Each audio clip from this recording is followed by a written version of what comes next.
Let's have a lunch with me. हां, हां. मी बोलते असं की जसं मी तुम्हाला ताटात गरम-गरम जेवणच वाढून देणार आहे.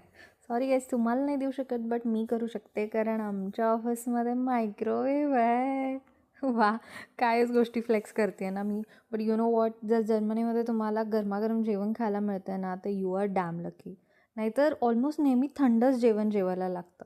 इथे मी हसत होते कारण ना माझा एक कलीग आत आला होता आणि नेहमी जेव्हा मी मायक्रोवेव्हमधून जेवण बाहेर काढते ना, तो असं म्हणतो की wow what a nice smell. मी त्याला एकदा ट्राय करायला पण दिलं होतं माझ्या डब्यातलं जेवण आणि त्याला आवडलं पण होतं. So I guess he likes Indian food.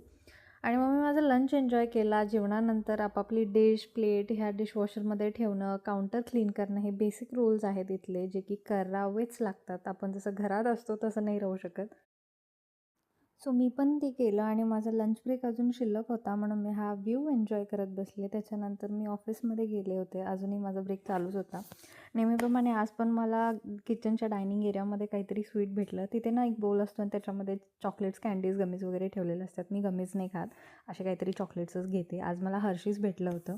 So मी तेच एन्जॉय केलं ॲज अ डिझर्ट माझ्या लंचनंतर. आणि मला सांगा, तुमच्याकडे पण जर ऑफिसमध्ये अशी चेअर आहे आणि तुम्ही जर त्याच्यावर बसून गोल नाही फिरला, जसं मी आता करणार आहे पुढे, तर you are not a desi bro, you are not a desi.